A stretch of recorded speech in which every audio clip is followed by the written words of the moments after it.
Sounds not good. I don't know. It's a different hit. It's for, it should be coming through, but you told me to set it up this way and it's not working.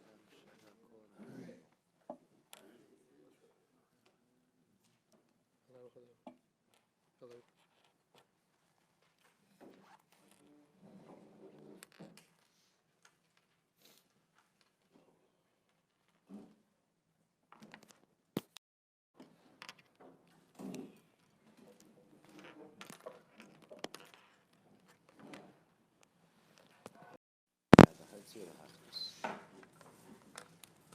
Hello, hello.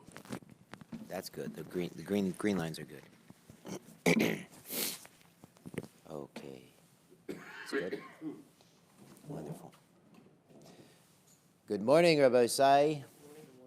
Good morning, and we are in Perika Orva Rotev. Today's daf is Kuf Yud Ches 118. I'll give you a very quick 1-minute recap of yesterday. Yesterday we finished the famous Perek Kol Basar, and we finished with the inyanim of Chalev and Dam, and when there are stringencies in Chalev, when there's stringencies in Dam.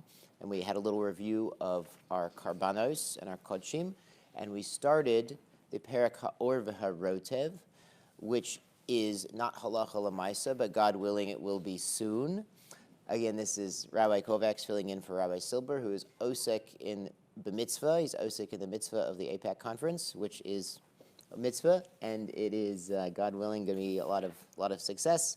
And God willing, we're going to reach a madrega where the Perek HaOr Rotev, which is about tuma and tahara, about things becoming spiritually impure, when this is halacha l'maaseh, and we're going to have to know how big our food was if it touched something tameh, so we don't become tameh, so we can go and eat kodshim in the Beis HaMikdash.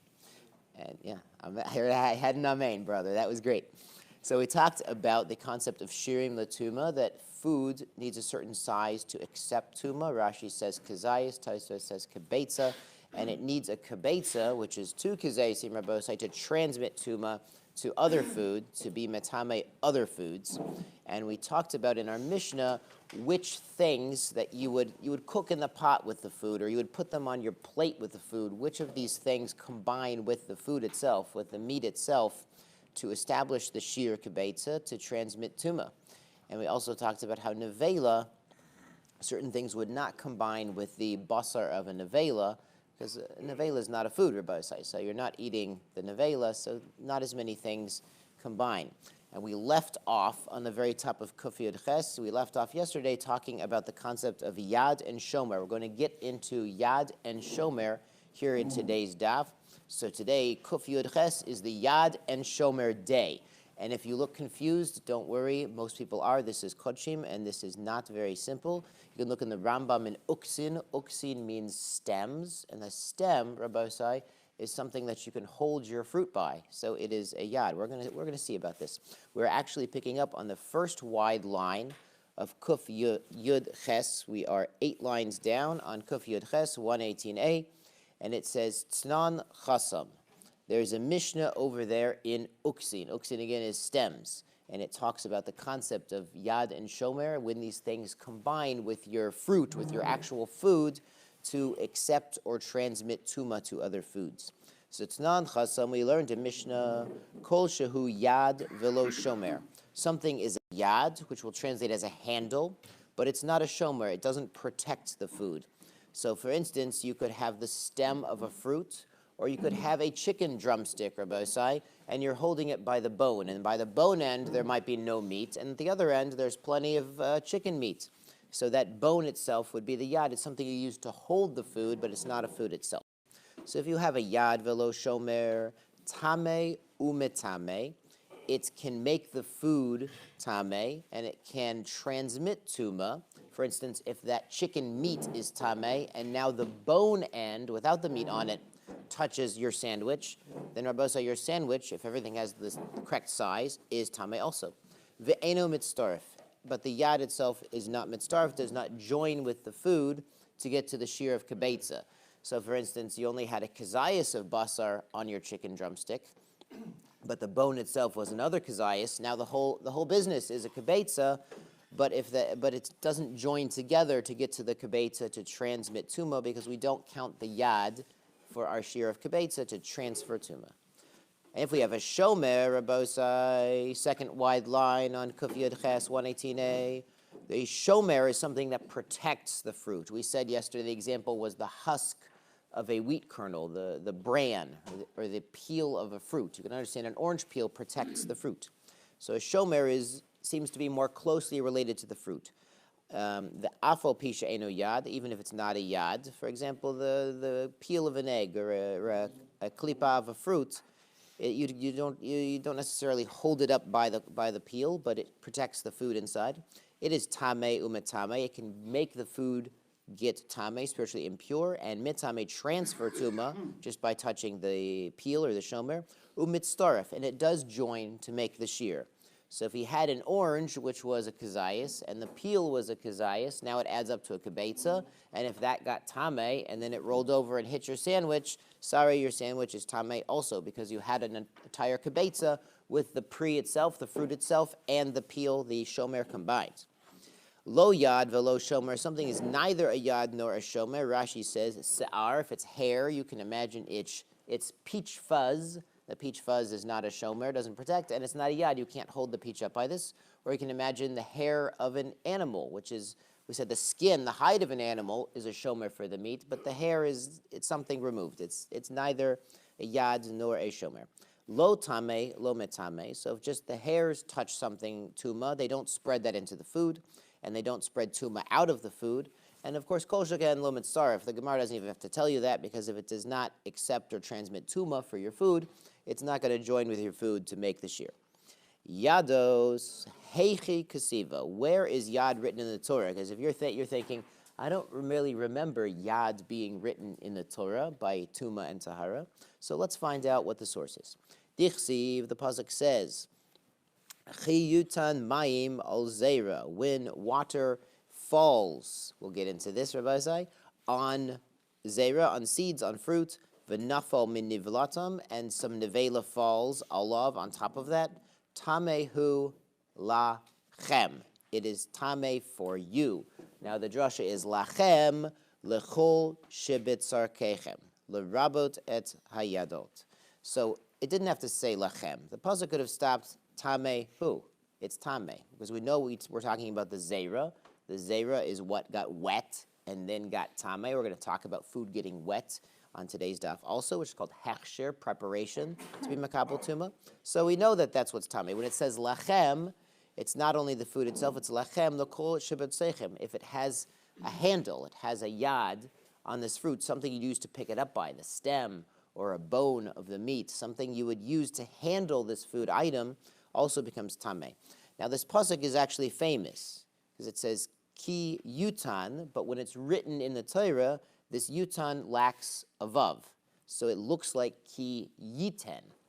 So we learn out, and we've had this a while ago. I think we had it in Zvachim or Menachos. We had it a while ago, that when something gets wet, it's makabel tuma, and the Chachamim learn out it's one of the 7 liquids. We have an acronym Yad Shachat Dam, which is yayin and dam, shemen, tal, cholov, and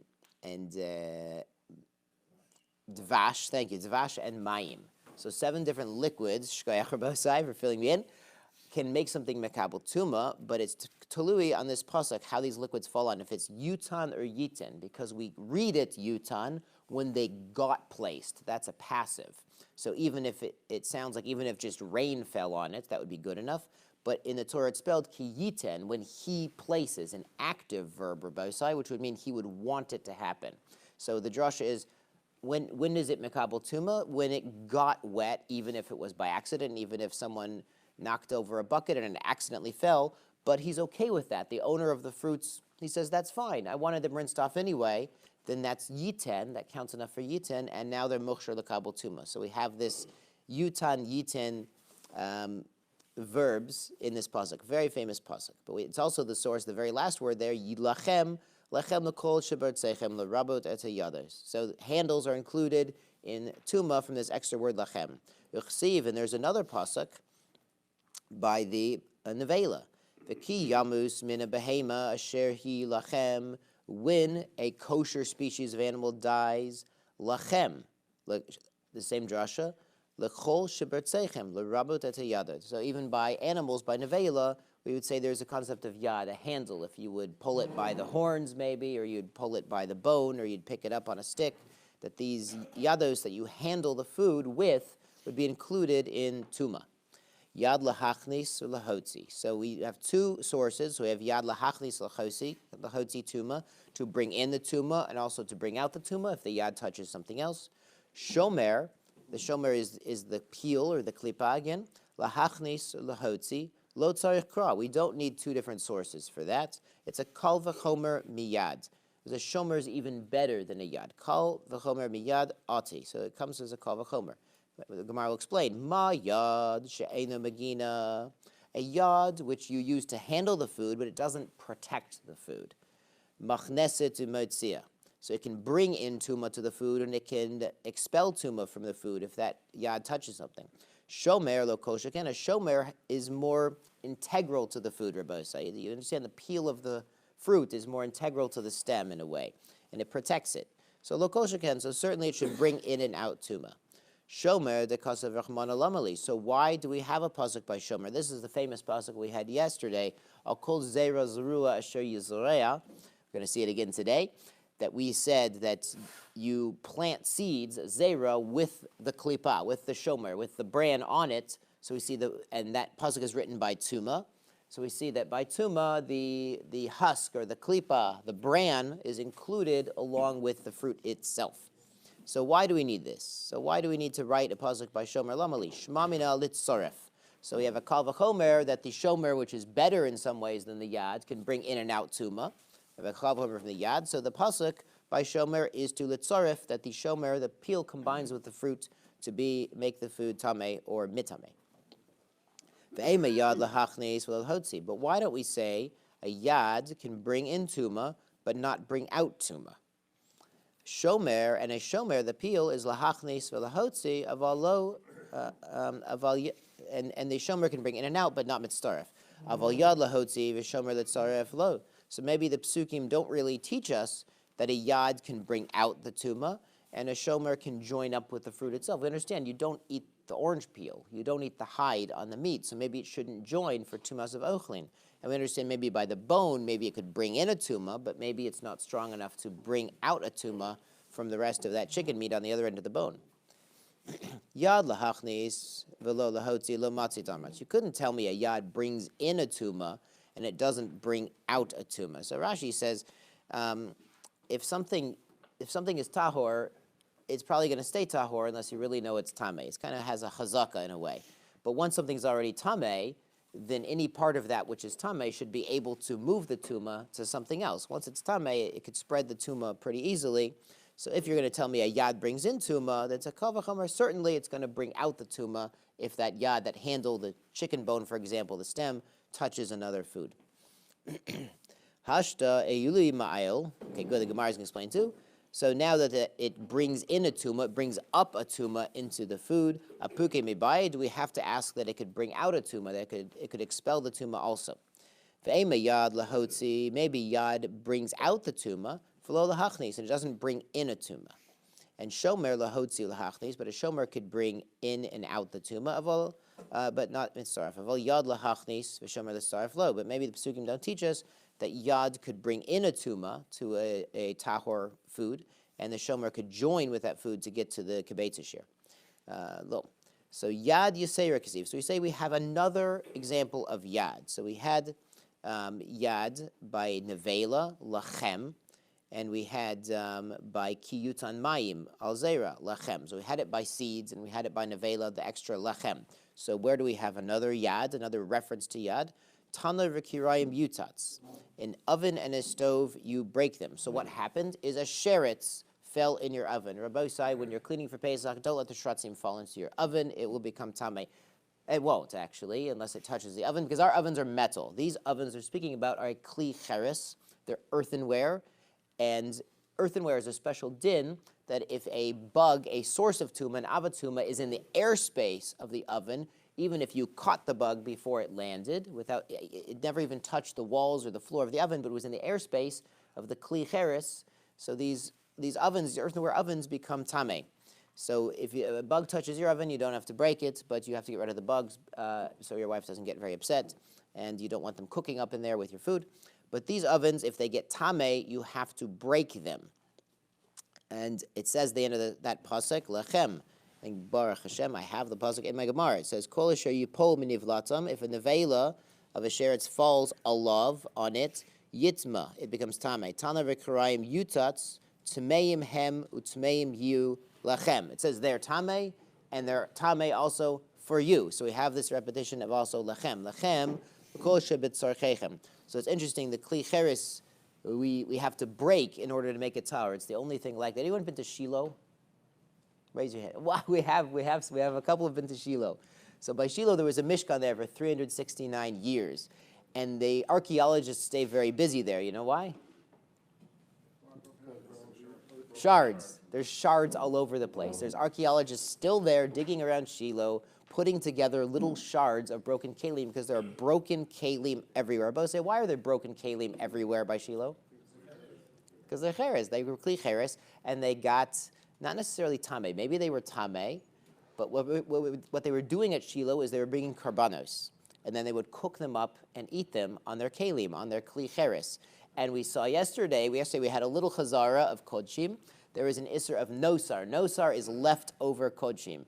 So if they brought a shlamim at Mishkan Shiloh, and then they cooked it up in their pot, so fine. So you eat your shlamim today and tonight. You're going to eat your shlamim, but then next day it's going to be nosar. It's going to be leftovers, and the taste of your shlamim rabosai has absorbed into your kli cheres. So there's no way to fix that. So you break it. So interestingly enough, the archaeologists have found so many shards of pots and pottery and plates and everything right around Shiloh. Because there are hills near Shiloh. They found them on the hills facing Shiloh. On the other side, they didn't find them. There's another halachic inyan, because you had to eat the kodshim kolim, like your shlamim, your pesach, in view of the Mishkan. So where you could see the Mishkan Shiloh, they found a lot of broken pottery. But on the other side of the hill, where you can't see it, not so much. So we see the halacha also, they were looking at that. By the Beis HaMikdash, we have this concept that kodshim kolim are eaten throughout Yerushalayim. So inside the walls of Yerushalayim had the status of roe pnei abayis, of seeing the Mishkan. Lahavdil, when the Mishkan was at Shiloh, you had to see it, but to eat the kodshim kolim, so that's where the shards are. But in Yerushalayim, it was throughout the city of Yerushalayim, they could eat the kodshim kolim. So that's the ovens being broken, has an archaeological remnant today around Shiloh. But yeah, if the ovens got tameh, they're broken, and the end of the pasuk is lachem l'chol shebartzechem. So we have another source for yados. The Rabbi says yados. Hey minahu miyaiser. So we have three different sources. We have by the ovens, we have by the nevela meats, and we have by the seeds getting wet. Which is extra? Lichso v'chmana b'zrayim. The Torah could have written by zerayim. V'leisu hanach, and we wouldn't need the other. V'leisu hanach minahu. We wouldn't need the other ones. Mala zrayim sheken tumasan meruba. Zrayim have a lot of tuma. Rashi explains, mekablin tuma mivlade tuma. We know there's an avha tuma, which has a source of tuma within itself. Like a nevela itself is a source of tuma. Or somebody who becomes a zav, they are a source of a tuma. A nida, they're a source of a tuma. But something that becomes contaminated to a lesser degree, something like a kalim or food, it's a vlad, a shniyas tuma, a vlados tuma. So food can get tameh from other foods, or from an avatuma. People can only get tameh from an av. So we say by seeds, by foods, tumason meruba. So lichsav rabana betanar, or the Torah could write lachem extra by tanor. V'leisei hanach minei, and you wouldn't need the other ones. Malat tanor sheken metame me'aviro. A tanor has a stringency that if the bug, again, the dead sheretz, is in the airspace, even without touching it, it gets tameh. So lichsav mana benevela. So the Torah could write by nevela, v'leisei hanach, but we wouldn't need the others. Hanach mina. A mala nevela sheken metame adam. But a nevela, again, is an av hatuma. It has tuma megufo, so it can contaminate people. You need an av hatuma to contaminate people. Umetame b'masa. Nevela also is matame b'masa. Even if he doesn't touch a nevela, if he carries it, so for example, Reuven's wearing a backpack and Shimon throws some nevela in his backpack. Reuven never touched the nevela, but he carries it around. He also gets tame as nevela. But tuma yotze megufa, and the tuma of nevela comes from the body of the nevela. Mash einken, the seeds are not the food. The seeds the ovens are not tamei themselves unless something tamei touches them. So chada mechada lo. So one thing to another, you can't learn out because they all have different stringencies. They all have different details of these how they get or give tuma. Asya tete chada mitarte. So we say we can't get there from one. We could get there from two. We could learn two things that two of these sources have a common characteristic that should apply to all of them, and then the third one would be extra. So hey teise. So which two? Lo lichsav rechmana b'zrayim. If the Torah hadn't written by seeds, it had only written by the ovens and by the nevela. Teise mechanach. We would learn out from ovens and nevela. Malachanach sheken mitamin shelo behechsher. By the nevela and by the oven, they don't need hechsher. They don't need to get wet. This is our famous pasuk ki yutan, which is written ki yiten. So the oven doesn't have to get wet before it gets tamai from the sheretz falling in, and the nevela doesn't have to get wet because it is itself in avatuma. Tomer b'zrayim she'ein metamin ela behechsher. So b'zrayim fruits, they're only tamei with hechsher. There's some discussion. The chinuch says it's not really a food until it gets wet. It's not really ready to eat because people, they wash their fruits off first. Amar Rav Huna b'reider Rav Yeshua. Peiros shelo huchshru ketana shelo nigmaru melachta damei. So Rav Huna b'reider Rav Yeshua says, so really that's not a fair comparison because peiros shelo huchshru, like I was saying, if your peiros haven't been washed off yet, your food is not washed, it's not rinsed, it's not clean and ready to go. It's like a tanner, it's like an oven shelo nigmar melachto. It's like an oven that they haven't finished building it yet. Damei. So obviously an oven that they haven't finished building it is not makabel tuma yet. And so too, foods you haven't rinsed off yet, they're also not makabel tuma. So it's the same thing. It's not really a distinction. Ela parchachi. So here's a pircha. Here's something that shows you a distinction. Hachi. Malachanach sheken mitamin shelo b'negia. So these other things, the oven and the nevela, are metame without touching. So the oven, if something falls in the airspace, and the nevela, even if someone carries it. Tomer b'zrayim she'en metamen ela negia. But food and seeds, they only become tamei through actual touching them. So that we need to write. Lo lichtov rechmana b'tanor, or maybe the Torah didn't need to write oven. Teitei mechanach, and we would learn out the rules from the other sources, from the zrayim, from the nevela. Malachanach sheken ochel, but the other ones are ochel. We don't eat ovens or bosai, but we do eat meat. Nevela is a meat. We just should not be eating that. And seeds is representative of fruit. Lo lichtov rechmana b'nevela. So maybe the Torah doesn't need to write by nevela, v'teisei mechanach, and we could really learn out from the ovens and from the seeds. One is not a food, one is a food, one is metame with touching, one is metame in the airspace. So they say enochiname. So yes, it's true. So by nevela, we wouldn't need to write the word lachem. So we have this extra lachem in the pasuk of nevela, which includes the concept of yados, things you use to handle the food itself, can transmit and transfer tuma. So yad nevela lamali. Why do we write yad by the nevela? Why do we write lachem, which is our reference that we learn out to yad? Lamali. Im eno inyan liyad nevela. If we don't need to know yad by nevela, because we would have learned out from the yad, the lachem by ovens, and the yad lachem by seeds that got wet. Teneo in liyad de oma. So we'll use this lachem to learn that there are yad de oma. The concept of yad applies for tuma everywhere. Rashi says for ochlin that any food that has a yad, that has a handle, something you use to move the food around, it can transfer tuma through that. Yad lahochnes, yad lahotzi. So we have two sources: a yad to bring in tuma, to bring out tuma from the food that got tame, and shomer litzarif. And we have a source. We have a third source now. So we have shomer litzarif, that the peel, the klipa, the shomer, something that protects the food, joins up for the shir kibetza. Kata yad and nevela itzrich. So maybe we do need this reference, this lachem, by nevela. Dilo kasav rechmana ben nevela.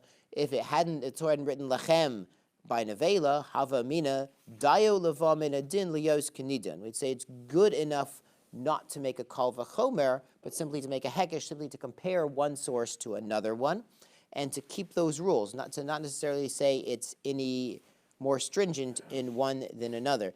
As actually this concept of dayo, we learned out by Miriam and Saras. So when Miriam said lashon hara by Moshe, she got Saras for 7 days. And Moshe went to pray to Hashem, and Hashem told Moshe, if she had insulted her father, wouldn't she also get punished? And we know a father and a mother each give half of a child. There's a whole Gemara in Nida, so the father gives the white, the mother gives the red parts, and Hashem gives connected both of them. So Hashem gives double what each the father and the mother give. So really, if there was a kal v'chomer from the father to Hashem, she should have had tzaras for 14 days. This is what we learn out, that what Hashem is telling Moshe is really, she should have had tzaras for 14 days. You're complaining that she has negayim, that she has tzaras now, so it's enough 7 days. It's dayo, it's enough. Kal v'chomer, we use the kal v'chomer, but we don't expand it to make the punishment worse. We also have this concept, we're durish a kal v'chomer. A kal v'chomer is logical. We're not looking for extra words. We're not looking for a hekesh, for comparisons, for gzera shava, for certain words that appear in a similar context that we can learn out. It's something you do logically. And we have also a concept we saw in Sanhedrin, ein onshin min adin. We don't punish based on a kal v'chomer. So if we need a kal v'chomer to learn out that someone's chayev, we're not going to give malchus, we're not going to punish based on that. So it's a similar, the dayo sort of limits the expansion of the kal v'chomer. So you might say, okay, it's worse that she, in a way, insulted Hashem than insulting her father, but we're not going to punish her double, even though really, min adin, she should have been punished double, ein onshin min adin. So this is dayo. So we said in Avela, dayo levo min adin lios kenida. It should be, the chumrah of nevela, the tumah of nevela should be the same as the other context, by the oven, by the seeds. Mahanach lo metame adam. These are not metame a person. Af nevela metame adam. We would say that a nevela too would not metame adam. But we know what nevela is. Rabbi said nevela is an avatuma. By touching or carrying the nevela, a person does become tameh. Elayad de nevela mitzrich tzarich. So we need this lachem by nevela, because if we had only learned the tumah of nevela from the ovens and from the seeds, we wouldn't think that it is metame people also. The shomer de nevela hu de lo tzarich. But we don't need the reference to a shomer of a nevela. As we saw, a shomer of a nevela is not mitzaref by nevela. So lamai hilchasa. So for what halacha do we need the Torah to tell us there is a shomer of a nevela? Lamai hilchasa kos ve'rachmana. Why did the Torah write it for us? If the shomer joins up with the nevela, that was our Mishnah, Rabbosai. Amras lo mitzaref. We don't join the skin of the nevela with the meat itself to get to the shear to give out tumah. V'lahautzi, if you say that the shomer, the skin of a nevela, brings out tumah, kal v'chomer miyad. So certainly a yad, kal v'chomer miyad aseh. So if if the bone of a nevela could bring out tumah, then certainly the skin, the hide of a nevela, which is more integral to the meat itself, should give off tumah. Elaim ein inyan l'shomer. So if we don't need the Torah to tell us for the shomer, because we know the halachas of a shomer to be mitzdaref and to give off tumah, the nevela t'neu inlan liyad nevela. So we didn't need to know by the shomer of nevela, so we can learn out the yad of nevela. The yad of nevela takes in and gives off tumah. Im eno inlan yad de nevela, and if we don't need to know that because we know yados from lachem from the other two sources, t'neu inlan liyad de oma. So we can use this lachem for yadayim.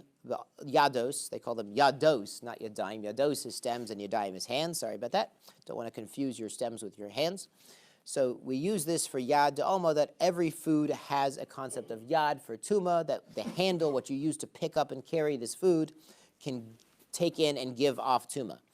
Yad lahodse, yad lahachnes, shomer litzaref. So we're back to our halacha, that the yad of a food can bring in and out tuma, and the shomer, the peel, the skin, can even join with the food itself to combine for the shear, turning over. The ema, what we could say, im eno inyan the shomer, if there's no reason to write the shomer de nevela, t'neu inyan the shomer the alma. So it shouldn't apply to a yad de alma. It shouldn't apply to yados of all foods, but it should apply to a shomer of all food. So shomer lahachnis, shomer litzaref, that a shomer could bring in tuma, and a shomer joins with all other foods. Aval yad lahachnis. Low, but maybe a yad doesn't even bring in tuma by all other foods. Elami kara kiksiva. But when is it originally written? Kikasiva yad. Ahachnasa kasiva. So yad, the first lachem, is written by bringing in tuma. Ki yutad mayim. And then a nevela falls, something tame falls on something that seeds, fruits that were muksher lakabel tuma now. So it's bringing in tuma. So the first reference of yad is by bringing in tuma.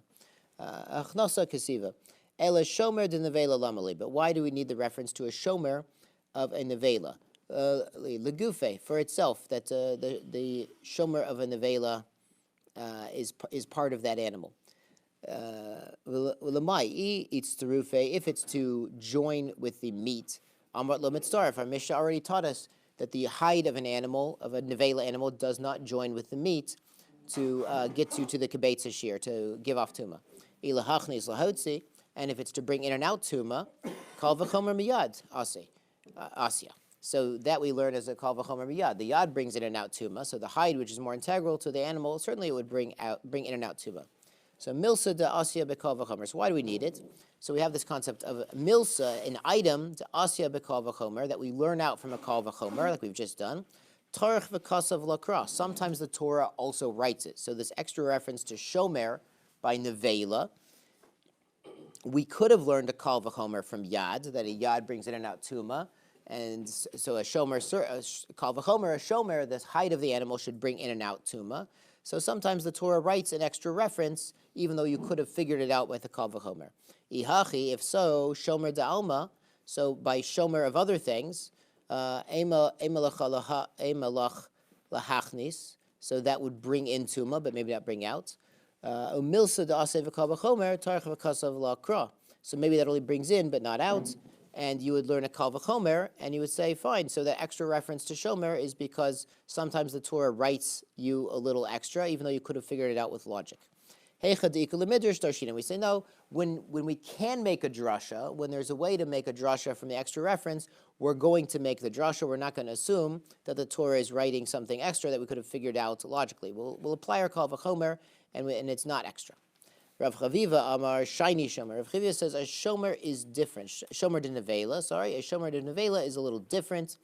Kevan de maseyad ka avid, because you use it to handle with your hands the nevela. A yad shadinan lay. Because you use it like a yad. So the shomer like a nevela, you pick it up by the skin. You're using it like a yad, like you would handle it with a stick or with a bone or something. So a yad shadinan lay, we consider it like a yad. Maskif la Rav Yehuda bar Yishmael. Rav Yehuda bar Yishmael has a problem with this. Haditna, and our Mishnah says hapitma. The pitma is a pitum. Now the pitum is famous, Rabbi say, by the esrog, but this is hapitma shel rimon. This is the pitum of a rimon, of a pomegranate. It's mistarefet. It joins with the pomegranate. If your pomegranate is not a kibetza size, but it is tameh, and you want to know your pomegranate rolled over and touched your sandwich or some other kind of food, you want to know if this pomegranate has now been metame the rest of your lunch, God forbid. So we measure the pomegranate with the pitum to see if you have this kibetza shear to be metame the other food. V'haneitz shelo, and the nates is this blossom, or it's these little. So you see this on a pomegranate. It has this pitum, this stem sticking out, and it has these like little horns, these little like antennae, these little hairs sticking up next to it. It's the residuals of the blossom. Nates sometimes means blossom. We understand that Neitzachama is the blooming of the sun, the blossoming of the sun, if you want to get very poetic. But it's these residuals that are around the pitum. Ein mitztaref. It does not join up with the rest of the pomegranates to get to the shear of tuma. My karekan ve'amai. And why is this? Karekan okol zera zerua. You should call this. You apply the pasuk that we had yesterday. Al kol zera zerua asher yizreya. That as you plant the item with the klipa, usually you plant the wheat. We said with the shell. Remember, we made that. We brought that Gemara at the end of Ksuvas that even if they planted the wheat without the husk, they planted it naked, it comes up with kama levushin, with all sorts of garments. So to people that they usually bury them in some sort of clothing, they come up with their clothing. And we said the drush there, it's a spiritual clothing. It's whatever we accomplish grows even more. So we're saying by this pomegranate, if you would plant the pomegranate, you'd plant it not only with the pitum, but also with the nates on it. So it should join up. Veleka, but you say it doesn't. Vesu, and also hadisnan ha'orv. So I think what's going on is you don't plant the pomegranate with all of the pitum and the skin and everything in. You would open it up and take out the seeds. So we say kol zera zerua, it's mekabel tuma as it's planted. By the pomegranates, you don't plant it in the skin. You open it up first and you plant the individual seeds. And also, Hadisnan, our Mishnah taught, Ha'or v'rote v'kipa, all of these things, the hide and the gravy and the sediments at the bottom of the pot, these all join up with the meat to get to the shear. They're mitzaref, l'tame tumas ochlin, to be metah, to the kibetza, to be metame as food. Minolan, how do we know? There are really three psukim here, or there are three references in the pasuk that are going to get us to all the types of food. Al kol zera zarua, we said, asher yizareya. So it's amazing, the pasuk sounds very redundant, and the pasuk is by Tuma. The whole pasuk is, v'chi yipol minivlatam, when part of the nevela falls, al kol zera zarua, on a seed of planting, or a seed of seeding, asher yizareya, that you would plant, tahorhu. So these are seeds that are not mukshar l'kabel tuma. So they don't get tame, but you see the references by tame, and there's 3 times it's written zera. Chad l'shomer d'Zraim. So one is for the shomer of Zraim, like we said yesterday. We plant it with the klipa on, with the bran on. Chad l'shomer d'Ilanos. And one is the shomer, the peel of fruits that would grow on trees, the Ilanus tree. Idach l'shomer basar beitzim v'dagim. And the other one is for the shomer, the other reference, zarua. Even though these things aren't seeds, is a reference to a shomer of basar, beitzim, v'dagim. So understand the skin of an animal is a shomer, the shell of a beitza, and even the skin of dagim. That we learned in the last parak, the skin of dagim is so thin that if they're salting dagim and meat, they're salting fish and meat at the same time, the fish is going to be done giving off its blood before the meat is, and then the blood of the meat is going to go into the fish. So he said, this is a review of last week, we don't salt the fish and the meat together because the skin of the fish, it's not such a good shomer, it's very thin. So you see this often, they'll eat the fish with the skin. Chicken also, we said, the skin was bottled to the meat because you eat the skin with the chicken. So we had 3 sources, called zera, zarua, asher yizareya. It applies to the shomer, not just of seeds and not just of fruits, but also of basar, beitzim, v'dagim. Amar Rav Chia bar Ashi, Amar Rav, yesh yad letuma, and yad lahechsher. So Rav is telling us halacha, there is a yad letuma. So the yad can bring in and out tuma, and there's not a yad lahechsher. So we said hechsher was getting wet. So you can imagine if you had a cluster of grapes and they're on their stems. So you have this whole network of stems with the grapes attached. So obviously if the grapes get wet with one of the yad shachat dam liquids, now these grapes are ready to be makabel tuma. But what if the stems only get wet and not the grapes? So Rav is telling us that yad would apply if the grapes got wet and something tameh touched these stems, all the grapes would be tameh. But if the grapes have not gotten wet yet, now the stems get wet only, he says they're not makabel tuma. The grapes themselves need to get wet because there's no yad for hechsher tuma. But so Rabbi Yochanan Amar yesh yad letuma. Rabbi Yochanan is going to tell us there is yad, a concept of yad, of handles, for tuma v'le hechsher, and for hechsher tuma. So by your grapes, if the stems got wet now, then all the grapes never got wet, but they're ready to be makabel tuma because their yad, their stem, got wet. But my kamilfage, what are they disagreeing about? Ibai say masvara, maybe it's logic. Ibai say makra, or maybe it's psukim. Ibai say makra, maybe they're disagreeing in the psukim. Mar savar mikra nidrash lefanav, velo lifnei lefanav. So he says in the pasuk, the reference is to what's before it and way before it. So this is going back to the Kiyutan Mayim pasuk, which I should have here. Kiyutan Mayim al zera. So when Mayim goes on the fruit, v'nafol min nivlatam, and the nevela falls alav, tamehu lachem. So is this tameh lachem going on the nevela falling part or on the Kiyutan Mayim part? So if it's going on all of it, then even the yad, because we had lachem at the end, then even the yad should be able to get wet and be mukhshar l'kabel tuma, ready to be makabel tuma for the entire fruit. So he said, nidrash lefanav, v'lo lifnei lefanav. Marsav, Rabbi Yochanan says, mikra nidrash lefanav, v'lifnei lefanav. So this lachem, this tamehu lachem, applies to not just the nevela falling on the food, but also to the mukhshar. The lachem applies also to, when we said kiyutan alav mayim, even if the yados got wet with mayim, it's mukhshar kabel tuma. Ibai say masfara. We could say sfara. Marsavar hechsher tchilas tuma. That Rabbi Yochanan says the hechsher getting wet is the beginning of tuma. Who? Marsavar hechsher lav tchilas tuma. Who? Rav says just getting wet is not the beginning of the tuma process. Tani kavase de Rabbi Yochanan. There's a brisa that supports Rabbi Yochanan. Kashem sheyesh yad latuma. Just like there's a yad to make something tameh, kach yesh yad lehechsher. Kashem she'ein mekablin tuma ele lekasha yitolshu. And just like fruit, produce is not mekabel tuma until it's separated from the ground. Kach ein mekablin hechsher ele ad yitolshu. So too it doesn't get muksher lekabel tuma when it's attached. So you understand, wheat growing out in the field, if it rains on it, it's not muksher lekabel tuma because it's attached to the ground. But once they've cut the wheat down, it's separated. Now if it gets wet, it's ready to be mekabel tuma. Amar Rav, ein yad, the last concept here on the daf, ein yad lefachos mikazayis. So Rav says if your food is less than a kazayis, then even if your yad adds up, if you had less than a kazayis of chicken meat on your drumstick, he would say that the bone does not add up. Ein shomer lepachos mipul, and a shomer would not help you if food is less than a fool, and a fool is a large bean. Rabbi Yochanan Amar Yesh Yad Lefachos Mikazayis says even if you have less than a kazayis of meat on your drumstick, the bone will add up as a yad because that's how you hold it. V'yesh shomer lefachos lepul, and there is a shomer even if you had a very small fruit with a very thick klipa, then the shomer would work. Meisivei, we have a question on this. Shtei atzamos, 2 bones.